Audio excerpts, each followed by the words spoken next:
Okay, it's just about 1 o'clock on the dot, so we'll go ahead and get started.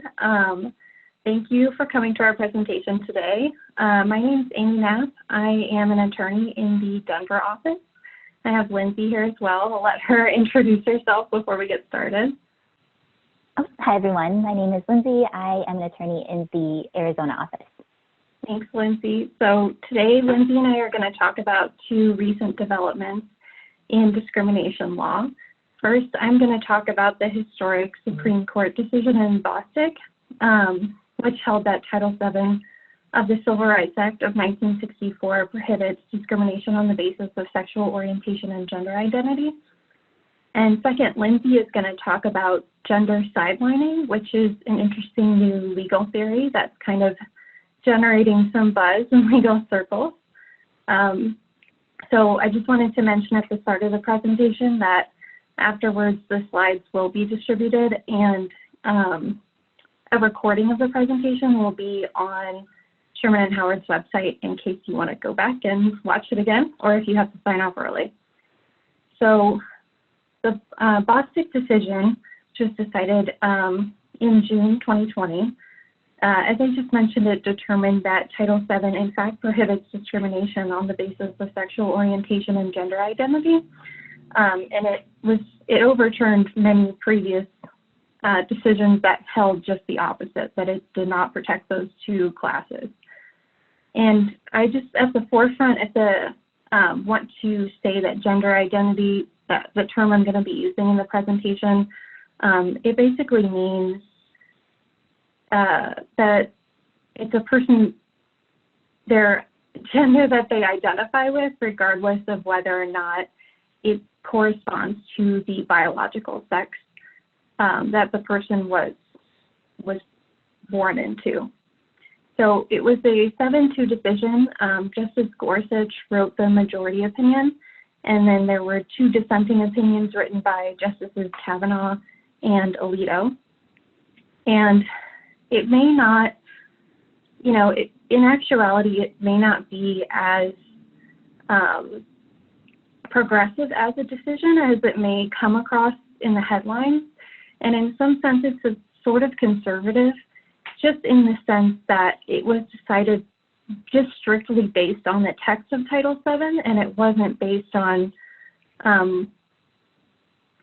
basic, human dignity or, human rights. It was strictly based on the text of Title VII. But on the other hand, it is a historic decision, and it marks a major change in the way that Title VII is interpreted, and it should prompt all employers to revisit their policies and practices regarding discrimination at this point. So if we go to the next slide, as most of you probably know, Title VII prohibits employment discrimination because of race, color, religion, sex, or national origin. And these really were the only words that the justices were focused on in the Bostick decision. Historically, because of sex was based on the biological distinction between male and female. So because of sex just meant because someone was born biologically a female or born biologically a male. It was just a matter of chromosomes, so to speak. So unfortunately, there's not a real way for us to know what Congress had intended when they used the word sex, because there was no hearings or debates on what they thought the word meant. And in fact, sex was added to the bill just 2 days before it was passed. And it's rumored that the reason it was added was actually to try to defeat the bill. So we don't really know exactly what they meant by sex. And over the years, sex has kind of gotten an expanded definition through different interpretations of what exactly the word sex means. So there are 3 cases I wanted to talk about where the definition of sex is somewhat expanded. So in Price Waterhouse, that case focused on sex stereotyping. So the court ruled that if an employer was discriminating because, in that case, a female wasn't conforming with sort of the societal gender expectations of how a female is supposed to present, that could constitute discrimination because of sex. So it was, in a way, a little bit like gender identity, because you're not in conformance with sort of societal expectations regarding your gender. Another case was the on-call case, and that one was about same-sex sexual harassment. And in that decision, the Supreme Court noted that even if it's for instance, a man allegedly harassing another man, that could still constitute discrimination because of sex if it had an overtly sexual component to it. And then finally, Holcomb v. Iona College was about associational discrimination. And in that case, the employer discriminated against a white employee who was married to a black woman. So it was discrimination based on who he was associating with. And while that's not specific to sex, it just sort of opens the door to associational discrimination as a principle. And we'll see in the Bostick decision that it played a role in that. So go to the next slide. We'll talk about the majority opinion. So there were 3 cases that underlie the Supreme Court decision, and the facts of those cases aren't particularly what the justices were ruling on. However, I did just want to point out that each case involved a long-term employee, and it's sort of similar factual pattern in that 2 of the long-term employees were terminated shortly after they revealed that they were homosexual. And the 3rd long-term employee was terminated after she told her employer that she was going to, from then forward, live as a woman, although she was biologically a man. So those were the 3 underlying decisions. And the importance of the majority opinion, or what the emphasis was on, was strictly the text. So they were taking a very textualist approach, and it was Justice Gorsuch writing for the majority. And he said, you know, the text is clear. We don't need to go any further than the words that we presented at the beginning of this presentation of discrimination because of sex. And he writes that sex in and of itself means the biological distinction between male and female. And even assuming that that is all it means, the court's not limited to the drafter's imaginations of the implications of what that means. So what he's saying is the statute's application, it very well can reach beyond the principal evil, as he calls it, that the legislators might have actually intended or expected to address. And for that principle, he's citing the on-call case that we just talked about. And he says, the fact that a statute has been applied in situations not expressly anticipated by Congress does not demonstrate ambiguity. Instead, it simply demonstrates the breadth of a legislative command. So that was a really big deal in the opinion, and why he came to, or why the majority came to the decision that they came to. And so in the majority's opinion, the answer was clear, that discrimination based on, it's impossible to discriminate against a person for being homosexual or transgender without discriminating against that individual because of their sex. And I wanted to just read a little bit of the opinion to sort of illustrate what he means by that. So he says, consider, for example, an employer with 2 employees, both of whom are attracted to men. The 2 individuals are, to the employer's mind, material identical in all respects, except that one is a man and the other a woman. If the employer fires the male employee for no reason other than the fact that he's attracted to men, the employer discriminates against him for traits or actions it tolerates in his female colleague. Put differently, the employer intentionally singles out an employee to fire based in part on the employee's sex, and the affected employee's sex is a but-for cause of his discharge. And he makes a similar comparison for transgender employees, saying that if an employer fires a transgender person who has identified as a male at birth but is now identifies as a female, if the employer retains an otherwise identical employee who identified as a female at birth, the employer intentionally penalizes a person identified as a male at birth for traits or actions it tolerates in an employee identified as a female at birth. So as you can kind of hear from the court's reasoning, the impact that those previous decisions had, we can kind of hear the associational discrimination piece from his language about homosexual employees, and then can also hear about sex stereotyping in terms of the transgender employees. So there were two dissents in the case as well that I wanted to talk about briefly. And so the justices that dissented were Justices Alito and Kavanaugh.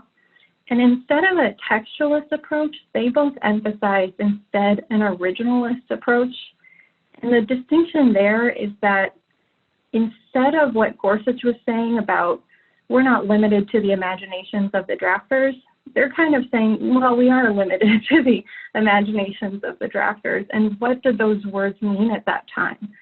And they both emphasized that at that time, it would have been clear to everyone that discrimination because of sex was completely a different concept than discrimination because of sexual orientation or transgender status.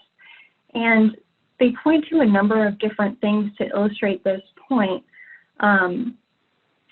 Something as maybe obvious as different federal law has drawn the line between those two categories, as has state law. For instance, in Colorado, CADA, which is the Colorado Anti-Discrimination Act, specifically prohibits discrimination because of sex and because of sexual orientation.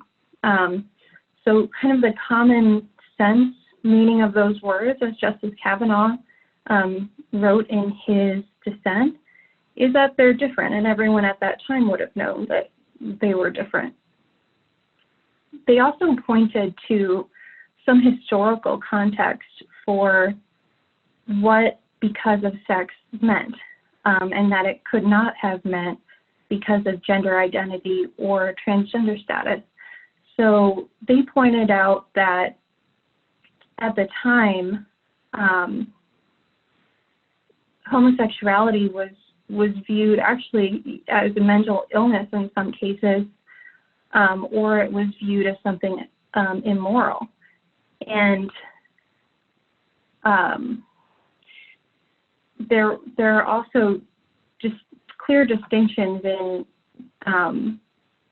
psychology and history and discrimination statistics that, again, differentiated the sexual orientation discrimination versus just sex discrimination. So overall, both Justices Alito and Kavanaugh wanted to leave it to Congress to amend Title VII to add those characteristics so that it was clear, because they're saying, how can the majority say the answer is clear when for years we've interpreted this language the opposite way? So there are some legal effects to the decision.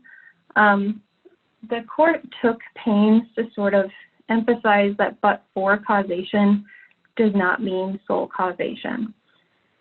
So there can be multiple but-for causes for an employment decision. So this somewhat eliminates arguments from employers wherein the employer attempts to define the cause of the action differently. So take, for example, a religious employer that has a religious belief that marriage is between a man and a woman and says that it was on that basis that it terminated a homosexual employee. Under the court's but-for causation reasoning, the employer's description of why it took an action doesn't matter. Underlying the decision, regardless of how the employer characterizes it, the but-for cause of that action was still based on sex under the court's reasoning. So the employer would not have acted as it did without taking into account the employee in question's sex. And so Title VII, under that reasoning, would prohibit that. Now, for religious employees, there may be different exemptions or exclusions from Title VII that I'm not going to do a deep dive in now, but I just thought that that example highlighted kind of the issues that employers might face going forward with how the court emphasized that but-for causation does not mean sole causation. So there's some other legal effects as well on the next slide. So there will be some weakened defenses because of the way the court came down in this decision. So contributing factors is what basically I was just speaking about in terms of even if there were other factors that played a role in the decision, the court says there can be multiple factors, and so long as one of those factors was a but-for factor based on sex, that's all it takes to violate Title VII. Another weakened defense is group treatment. Something else that Justice Gorsuch really emphasized in the decision is that Title VII protects individuals, it doesn't protect groups. So prior to this decision, employers could, made point to something in a failure to promote case, for example, of a female employee and say, look, on the whole, we tend to promote female employees at a greater rate than male employees. But that evidence won't be as persuasive anymore because of the way that the decision was written and the emphasis on that individual as opposed to the group. So how an employer treats women as a whole doesn't matter as much as how it treated that specific woman in that situation. And really it just comes back to, was the but-for reason of that failure to promote because of sex. The decision also weakens the equal opportunity harasser defense. And that defense has been used basically to say, look, we've got an employee who's just a jerk to everybody. It doesn't matter if they're a jerk to women or men, they just are a jerk to everyone. So circuits have been split on whether that's a good defense or not. And I think this decision makes clear that it's no longer going to be a good defense because Justice Gorsuch basically says that you're basically doubling your liability, not getting rid of it, because if there is a component of sexual motivation in the harassment towards women and men, then you still have harassment on both sides, and it doesn't actually negate that harassment is occurring. And overall, the impact of these weakened defenses is just that an employer might have a harder time articulating a legitimate non-discriminatory reason for what it did. And that's part of the McDonnell-Douglas burden that cases use to analyze whether or not discrimination occurred when there's no direct evidence of discrimination. So that might be more difficult for employers to articulate, and it might also be more difficult for employers to combat an employee's evidence that the reason for the employment action was discrimination. Or So the pretext element of the McDonnell-Douglas standard, I think, will probably be easier for an employee to meet. There may also be some practical impacts to the decision as well. And you may be wondering, if I live in a state that already prohibits sexual orientation and gender identity discrimination, like in Colorado, what really does this decision do that the state statute hasn't already done? And the reason that this decision is still important, even if you live in one of those states, is because we, number one, can expect a substantial amount of increase in federal litigation arguing LGBTQ discrimination. And then it's really about how the court came to the decision that may have ripple effects that are wider reaching than might first meet the eye.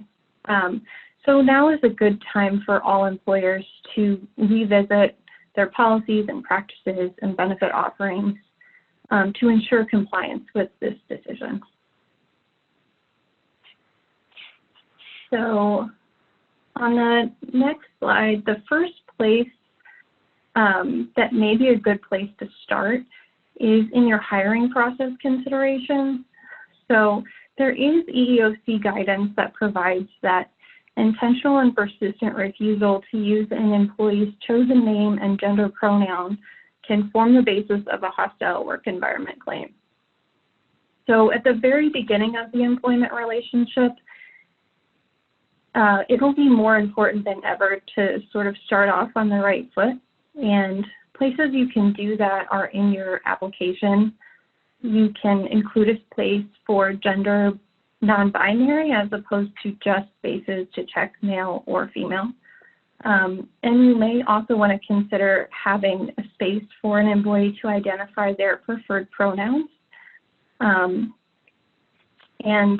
to make that more comfortable, it could be worthwhile to include your own pronouns on your email signature block or in your business card, just to show that it's an inclusive environment and that employees should feel comfortable coming forward and telling you what their pronouns are, so you're not accidentally referring them to them by something that they don't want to be referred to. Another space on the application that could be worthwhile is including a space for a lived name instead of just a legal name. And a lived name is one that a person whose gender identity doesn't conform to their biological sex, that they may use in place of their legal name. So, for instance, although their legal name might be Bob Smith, they might have a lived name of Sally Smith. So it could be good to have a space for that, just so everything is clear. And then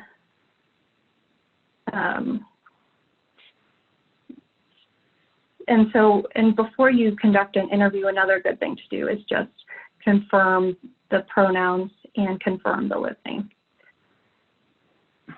So another hot button issue over the last few years has been the usage of bathrooms and locker rooms by individuals who don't identify with their biological sex. One case that I think is how, following this decision, courts are going to come down on this is the Roberts v. Clark County School District case. And in that case, the employer required for a transgender employee to use a gender-neutral bathroom as opposed to just the men's room or the women's room. And the District of Nevada found in that case that that was direct evidence of discrimination. And the court said, direct evidence establishes the department's discriminatory intent here. It banned Roberts from the women's room because he no longer behaves like a woman. This alone shows that the school district discriminated against him based on his gender and sex stereotypes. And the department admits that it banned Roberts from the men's bathroom because he's biologically female. Although the employer contends that it discriminated against Robert based on his genitalia, not his status as a transgender person, this is a distinction without a difference here. Roberts was clearly treated differently than persons of both his biological sex and the gender he identifies with, in some because of his transgender status. So I think that reasoning really reflects, or I guess anticipates, the reasoning that we saw in the Bostic case, and that's why I believe that's how courts will determine that issue going forward. And one other interesting thing about that case is that although the court decided it on the basis of direct evidence, it actually took the time to go through the McDonnell-Douglas standard as well. And it found that even under the McDonnell-Douglas standard, that the employer had still treated her differently because of her transgender status. And it found that use of a restroom was a basic condition of employment because it's mandated by OSHA, so it could constitute an adverse action. And the Bostic decision brings forth another related issue regarding restrooms and locker rooms, and that is whether or not sex-segregated bathrooms as a whole might violate Title VII. And in one of the underlying decisions of Bostic, they explained that under their view of Title VII, employer policies regarding sex-segregated bathrooms would in fact violate Title VII because it treats employees differently on the basis of their sex. They tried to avoid employer liability for separate bathrooms by suggesting that bathroom assignments are not significant enough to constitute terms and conditions of employment protected under Title VII. But in the Roberts case, they came to a different conclusion. So it'll be interesting to see how courts look at this issue going forward. Finally, the last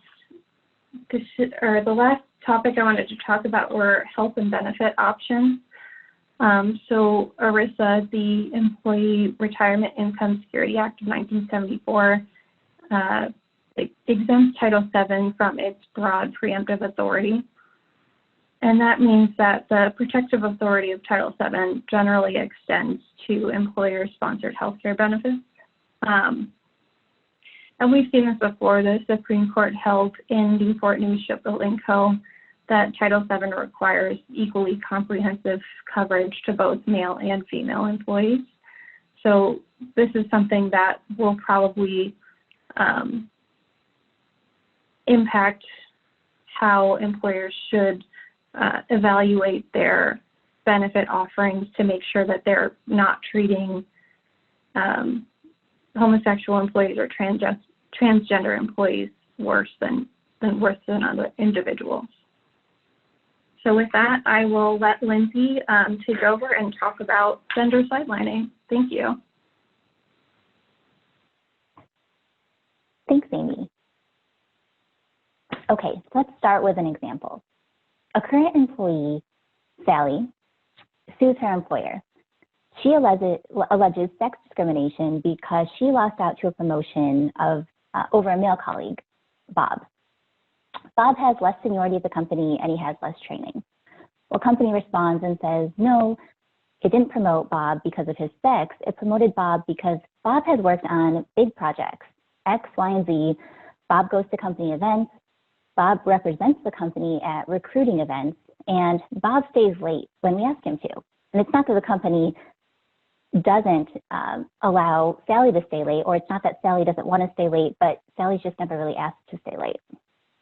Well, under that set of facts in isolation, I think we would probably say the company has a pretty good case, and the company might even prevail on a sex discrimination claim. But gender sidelining doesn't really look at that adverse action or that triggering event or those moments in isolation. Rather, gender sidelining is about the journey and how we got to that promotion. Gender sidelining is this legal theory that small actions toward the members of one gender that lead to different treatment can, over time, disadvantage that group. Now, gender sidelining is also known as opportunity discrimination, and it can apply to men or women, or you might be able to discern from the examples that it could probably expand to other protected classes. But that the scholarship and this presentation generally focus on women. So even though it can apply to more groups and it can apply to men, certainly, I mostly am focusing on how it applies to women in the workplace. Gender sidelining isn't invisible. We see it. We see it in headlines. So at first glance, these headlines might not look like anything special. But if we look a little closer and we look at them through the lens of gender sidelining, we might notice that Amal Clooney isn't referred to as a human rights advocate or as a barrister. Rather, she's referred to as the wife of George Clooney. Julie Ertz, a two-time U.S. Female Soccer Player of the Year recipient and World Cup champion, isn't even referred to by name in this headline, just by her marital association to an NFL player. And then let's take Katie Ledecky, who won a gold medal and set a world record at the 2016 Rio Olympics on behalf of Team USA, who lost the big headline above the fold to Michael Phelps's silver medal. Even though these are sort of high-profile media examples of gender sidelining, they translate into the workplace. So let's talk about some examples there. Not giving full credit to a female colleague when it's due. And some of the examples that I'm giving aren't intended to point blame at anybody, but it's just intended to get people thinking about whether these things are happening and when they're happening and what we can do about them. So in this example, let's imagine there's a team and there's a female colleague leading that team. The team does great work. Do we credit her leadership or do we credit the team as a whole? And then on the flip side, if it's a male employee leading that team, who are we crediting then? Are we crediting a team leader more when it's a man than when it's a woman? Or conversely, if the woman is just a team member and does a really great job to push things kind of over the line, is she getting that credit or is it going to the team? And are we treating male employees who are in the same position the same way? Not inviting female colleagues to informal golfing with male colleagues. Now, this is probably very similar to examples you're used to hearing, like holding informal meetings in the men's room or in the all-male lounge. And there's no law saying that employers need to make sure that every employee is included equally during off-duty, off-campus type events among friends, right? But when female colleagues or employees are routinely left out of these kinds of informal interactions, they're missing out on the connections, building relationships, possibly discussing work when you're hanging out with work friends. And so those kinds of actions can later lead to missed opportunities. Attributing a female colleague's success to efforts of another or outside factors. So another thing to consider, when a woman does really well at work, do we say it's because of her competence and her ambition and her drive? Maybe, but then do we also say, well, she had a really great male mentor, or she has all these connections that really helped lift her up? And do we do the same when it's a male colleague who achieves success, or do we only attribute it to him and his hard work and his grit? Interrupting or silencing female employees more than male counterparts. Consider in meetings, whether group or one-on-one, how often are we interrupting each other? And specifically, how often are we interrupting women? Or maybe everyone's interrupting everybody else, but when a woman tries to interrupt, is she silenced? Is she shushed more than men? Choosing a male employee for a project after assuming a female employee, in this case, a mother, would not be available for late nights. So in this example, it isn't a woman saying that she can't stay or doesn't want to stay. Rather, it's the employer, possibly out of benevolence, not trying to impose late nights or weekends on a female employee. But who knows what that project will lead to down the road. And so not even giving somebody the opportunity to say yes to that project could have consequences long term. Joking that a female colleague's constructive feedback is a result of it being that time of the month. Now, that's a very gender-specific joke. And even if it's intended as a joke, when we say those things, it can imply that maybe a woman's constructive feedback or contributions just aren't valued as much as they would be if they were coming from a male colleague or another man. Bringing a male colleague to a client pitch because both are alumni of an all-boys school. We might think that that makes total sense because they can connect about something, but maybe it just perpetuates the growth and the advancement of men by leaving out women for no other reason than two people went to the same school, maybe not even at the same time. Promoting male employee successes more than female counterparts. You know, maybe there's a senior manager who has a star male employee and wants to tell everybody, so proud of this person, treats them like a son. But then are we doing the same thing for our female counterparts, or are their successes more silent and kind of flying under the radar? Now you might be thinking, isn't this a hostile work environment claim? Well, I think that when we look at those examples that I just went over, we can probably agree that they wouldn't really be considered severe under the law, right? No name calling, no inappropriate touching, things that we often think of when we think of harassment, discrimination. And I would say that under historical case law, we probably wouldn't find those acts to be intimidating or abusive, and maybe not even hostile when we're looking at past case law. Rather, gender sidelining, though, focuses not on existing case law, but sort of the behavior that has traditionally escaped rulings of liability for employers. So gender sidelining is this concept of sex discrimination repackaged. It's a new way of looking at it, and it's what may be to come in the future. So let's walk through this example of star female employee. She does amazing work, gets A+ reviews, is ahead of her class, let's say. And she gets regular work just like everyone else. She's not performing, underperforming at all. She's staying right on pace with everyone, getting the same types of projects. Well, a client event comes up and there's limited seating. Maybe it's a client fundraiser, maybe it's one of the awards dinners where we buy tables and there are only a few seats available. Well, it just so happens that the manager who has those tickets doesn't ask her to attend for whatever reason, maybe working with male colleagues, maybe just feels more comfortable bringing men instead of women. It could be any number of things, but the point is she isn't invited. So she misses out on the client interactions at that event. And not just the client who invited the company to that event, but probably other clients or potential clients who are also attending the same kinds of functions. And so male colleagues get to mingle with these clients, and client likes to put a face to the name. So the next time there's a client project, client requests a male colleague, not because the male colleague is necessarily better, but the client feels comfortable with that person and the client's met that male colleague. So female colleague misses out on that new project. Well, female colleague keeps working and does a great job, gets a great review, again, year in year after year. But now it's noted that she's been with the company for a little while, and it doesn't seem like she's keeping up with pace with having client referrals, getting client interactions. Suddenly in her file, it looks like she's just sort of turning into a service member. So she keeps doing the work that's given to her, but she's not necessarily a revenue generator in the sense of bringing in new business. Clients aren't necessarily requesting her at the same pace that clients are requesting male colleagues. And when it comes time for that promotion, when we look at the files, she's just not as qualified as everybody else. And so we look at this pattern, and it's not going to occur in isolation like this, right? This is something that's happening over many years and creating sort of this snowball effect. So when we get to the Sally and Bob situation, on paper, Bob probably does look more qualified, but it's not necessarily because Sally isn't qualified or isn't capable. It's just that she's never had the chance. Gender sidelining doesn't just come in the form of missed projects or missed client events. Sometimes there are other examples. We might look at what we think to be objective factors and see a difference between men and women, but maybe it's not due to just skill set. Maybe it's due to other factors. So there was a study done with 2 movie critics. One was a man, one was a woman. They're colleagues.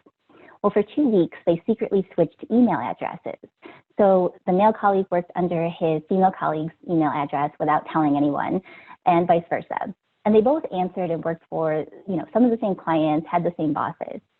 Well, after 2 weeks, the man said those 2 weeks were a living hell for him. He said that the same clients who normally love his work, give him great feedback, were suddenly questioning his work product, pushing back, criticizing it, asking him questions, and things were just taking him longer to do. And conversely, the woman said those 2 weeks were the most productive 2 weeks of her career. Those same clients who often questioned her work and criticized her work, giving her constructive feedback, were suddenly loving her work product and thought it was great. And so one comment that man made was that, all these years, he realized that it wasn't necessarily that he was a more productive employee or movie critic, but rather he was benefiting from this invisible advantage that he just never knew he had. So let's take a look back at this hostile work environment claim. And you might be wondering, why are we talking about all these acts that I just said weren't really actionable? before, at least under existing case law. Well, I think we still agree that those acts aren't really severe anymore. But as times are changing and the law is evolving, we might find that some of those acts could be considered intimidating. And when they happen over a long period of time, they could be pervasive. So consider a mid-level employee who is attending a board meeting, a woman, and constantly gets interrupted or constantly is silenced during that meeting. That could be intimidating to the point where maybe she doesn't speak up anymore.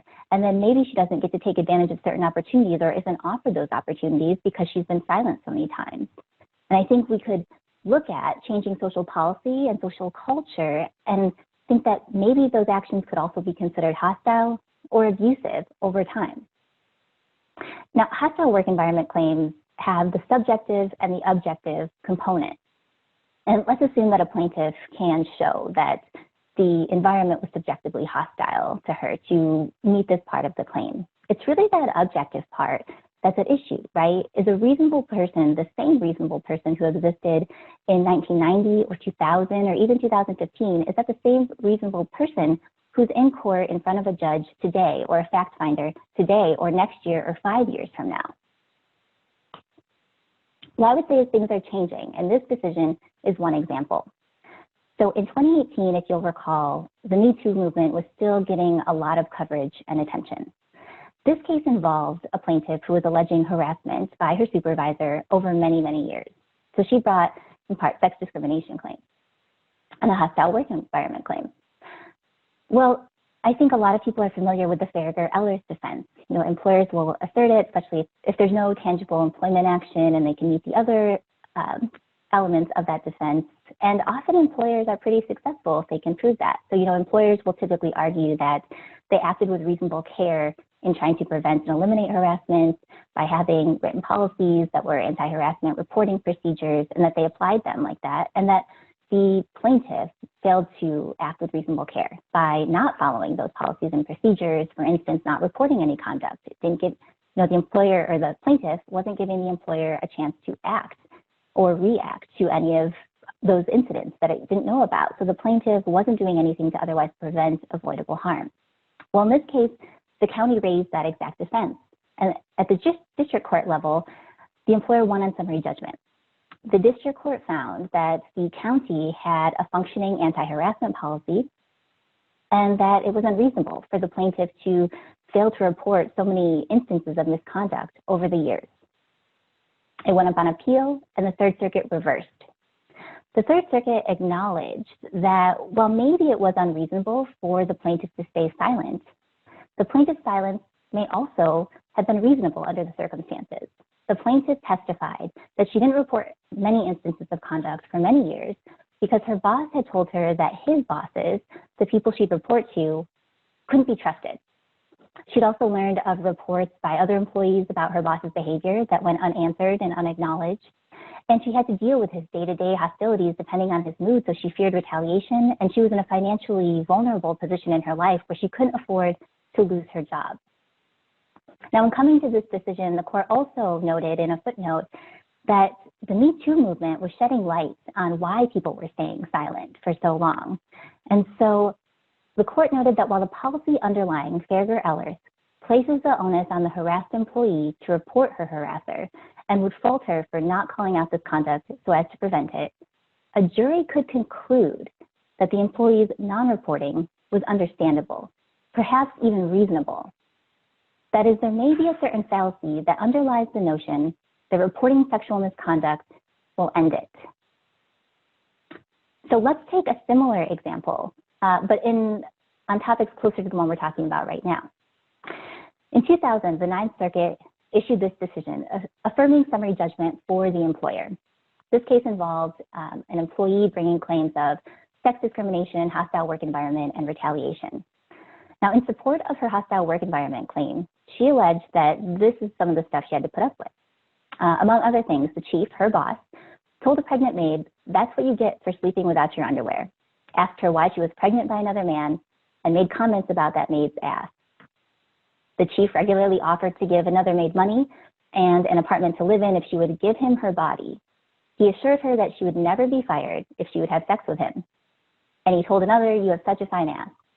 And then she also said that another senior level manager at the company would laugh at these kinds of remarks and herself call the maids a dog, a whore, and a slut. Well, the Ninth Circuit said, no matter how offensive this language may seem, it's not severe or pervasive enough to rise to the level of a hostile work environment. Well, let's fast forward 20 years. There was a decision this year out of DC involving a woman who alleged race and sex discrimination after she was passed over for a promotion by her white male colleague. Well, she alleged that, minority workers were losing work to white male colleagues and that the company had only hired white males in the past few years to fill the recent vacancies. The court said, well, that's not really enough. And ultimately, the court dismissed her claims. But before dismissing the claims and the decision, the court did note that it was concerning that plaintiff's more concerning argument rests on her contention that management provided only male colleagues with career advancement opportunities that played an integral part in his promotion. So in this case, there weren't allegations of name calling or touching or things that we might normally think of that constitute some kind of egregious behavior.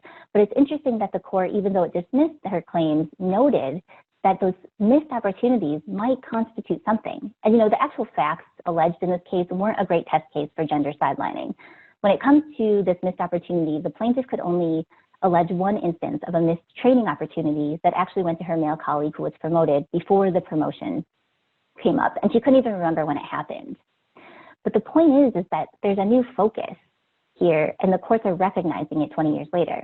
There was another decision that came out this year out of California involving a Black employee who alleged hostile work environment based on race and retaliation. Well, the employer moved to dismiss, just like in Lewis, and said, look, this employee isn't alleging severe or pervasive conduct. The plaintiff was alleging that over the course of about 5 years, he experienced various, what he characterized as, hostilities or harassment. So he was getting negative performance reviews when his performance was on par or better with his non-Black colleagues. The company was denying him PTO. They would mark him absent even though he was actually in attendance at work. And they were denying his request to engage in volunteer opportunities that actually fell within the realm of his expertise at work. And so the employer said that's not enough. We know that's not enough from the existing case law. Well, California disagreed. California said, contrary to employers' oversimplification, that plaintiff did not allege hellish behavior does not make his hostile work environment claim implausible. Allegations that, when taken together, assert a pattern of lesser harassment is sufficient. And while macroaggressions undoubtedly constitute a hostile work environment, pervasive microaggressions have the ability to diminish the workplace significantly as well. This language sort of departs from the general principle that I think a lot of us have relied on, right? That the law doesn't create some kind of general civility code for the workplace, and that perceived petty slights aren't going to be actionable in court, at least not under Title VII. But what we're seeing now is that courts are starting to recognize that those petty slights might be microaggressions, and in turn, they might be actionable. And so in the Pringle case, the court actually denied the motion to dismiss, finding that there was enough there to allow the plaintiff's claims to move forward. Okay, let's talk about recommendations, and I'll start with the context of gender sidelining. So like we always say, it's important to constantly be looking and auditing your policies and procedures. Not just whether they are facially equitable among your employees, but how are they being applied? Are they being applied evenly across everyone? Also, internal trainings, not just internal trainings about the general elements of sex discrimination or discrimination laws, but it's also important to do trainings on concepts like microaggressions so that we can recognize when microaggressions might be occurring. Because even though those behaviors might be something that we might have dismissed before and not addressed, like some of the examples that we talked about earlier, we're seeing that courts may start recognizing those as acts that can constitute a hostile work environment when looked at over time. And finally, consider who should be the decision maker.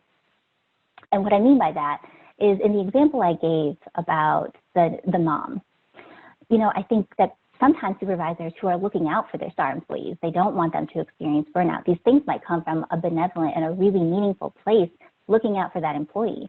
But by not letting the mother in that example make the decision of whether she can handle the late nights or the weekend work or that she wants it, means that she's not getting that opportunity. And are we doing the same things for employees who are fathers? Maybe, maybe not. But by taking away those decisions from the employees, that can snowball into future consequences of additional missed opportunities, because we know that when we have one good thing can lead to another. And conversely, one bad thing, I guess, can lead to another when we're thinking about it in these terms. And with that, I will turn it back to Amy if she wants to talk about more recommendations that she has, and then we'll move on to questions. Thanks, Lindsay. So just a few final thoughts about recommendations in light of the Bostic decision. I went through a few of them as I talked about the decision, but I just wanted to highlight a few things. So in terms of your policies and procedures, the most obvious place to look is in your anti-discrimination policy to make sure that you have included in there gender identity, transgender status, and sexual orientation are protected characteristics that will not be subject to discrimination in the terms of conditions of employment. Another place that would be a good place to look is your dress code if you have one, and to make sure that individuals are permitted to follow the dress code that corresponds to their gender identity. So that's another place you might want to look. And then internal trainings, it's good to get on the ball and get out ahead of this issue now and just make sure that employees recognize that this can be an issue and what sexual orientation discrimination and transgender discrimination can look like. A good place to start the conversation is going over terminology that all employees might just not know, and so they might be doing something just out of a lack of knowledge. So it's good to get everyone on the same page in terms of using terminology, knowing what terms like transgender means, and things like that. So that's a good place to start for internal trainings. And for the hiring process, you talked earlier about how to make sure your applications are going to invite employees to tell you what they prefer to be called, how they prefer to be referred to, so you can start off on the right foot there. And then for your health and benefit options, there are just some specific places to look. So you might want to look at coverage terms for things like gender affirmation surgery, eligibility for same-sex spouses and domestic partners, and then determine whether your disability plan includes temporary disability for things like gender affirmation surgery. So with that, we can go to any questions that we had. And we did have one concerning the Supreme Court decision in Masterpiece Cake Shop, the Colorado Civil Rights Commission. The question is about how can you kind of reconcile that decision with the but-for standard that I was talking about earlier that the court talked about in the Bostic decision. So the cake shop decision was about places of public accommodation, so places that open their doors to the public. And the Bostic decision was more about employment discrimination. And so the cake shop case was talking about should state law prohibiting shop owners from discriminating against customers on various bases, and was there a religious exemption to their conduct in refusing to make a cake for a same-sex couple. And I believe that the court found that they could refuse on the basis of the First Amendment. Title VII, as I sort of alluded to, does have a religious exemption in it, and there's also a recognized ministerial exemption to compliance with Title VII. But in the Bostic decision, Gorsuch just kind of left that for future cases. He didn't get into the nitty-gritty of how this is going to play out in the future. So sort of a non-answer answer to that question, but I hope that sheds a little bit of light on it for you. Yeah, if anybody else has questions, we have a few minutes. If you can just type them in that Q&A box. We'll give it a few minutes. And while we're waiting, we just want to plug the next presentation in our L&E series next week on Thursday, September 24th. The title is Employment Law in the Time of COVID. It's going to be talking about furloughs, sick leave, telecommuting, and other related topics. And that presentation will take place at noon Colorado time next Thursday. So if you haven't yet registered, it's not too late. Okay, we just got another question. It says, wouldn't gender reassignment surgery or procedures along these lines be considered cosmetic, meaning it doesn't have to be covered by insurance? So this is an interesting question, and it's one that's not fully resolved to my knowledge yet. Justice Alito, in a footnote in his dissenting opinion, essentially kind of surmised that the majority opinion would require something like gender reassignment surgery to be provided for under an employer-sponsored benefit plan. But to my knowledge, there hasn't been a specific decision saying that. And you might also want to consider the state that you live in, because the state might already have a law or guidance on that issue. So long story short, it could be required both under the Bostic decision or under state law. And we also had a question come up about where the recording will be available, and that will be available on shermanhowards.com. Sorry, it'll be available on our firm website. So the link will be there if you want to rewatch or share it with somebody in your company who wasn't able to attend. That's where you can find it. Another question about gender-specific bathrooms and locker rooms versus providing a gender-neutral option for employees. Do you have recommendations on an approach, and is there support that can be reinforced in an employee handbook?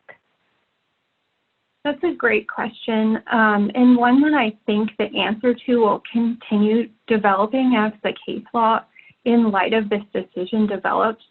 So what we would probably recommend is that allowing employees to use the gendered bathroom that corresponds to their gender identity. So that means not saying, as they did in that Roberts case, please use the gender neutral bathroom.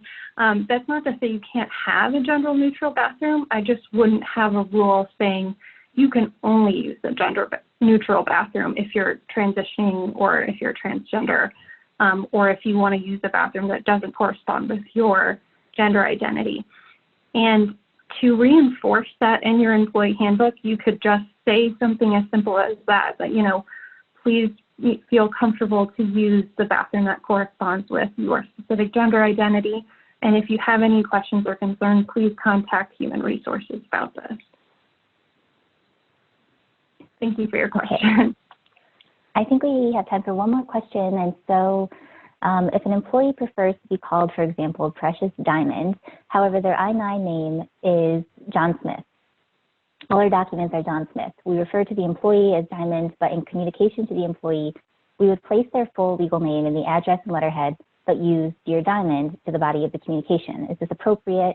We want to ensure that we are covered from a discrimination standpoint, but also from an immigration standpoint. That's a great question.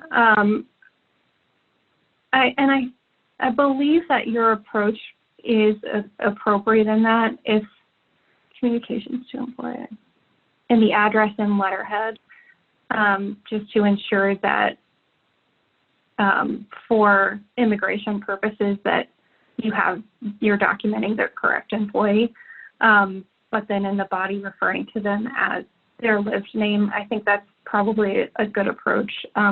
I haven't seen any specific case law on that, but it's something to keep an eye out for as we go forward, and perhaps we'll see more case law about what it means under Title VII to discriminate against someone by not using their preferred name. But I would imagine that the reason that you've just outlined for doing that, trying to comply with immigration law, would probably be a legitimate non-discriminatory explanation for what's going on there. So good question. Thank you for asking that. Yeah, and I think we are just at the hour. So thank you everybody for coming. And, you know, you can always contact me or Amy if you have any questions. So thank you. And thank you to the BD staff who set this up and all the tech support. Bye. Thank you, everyone.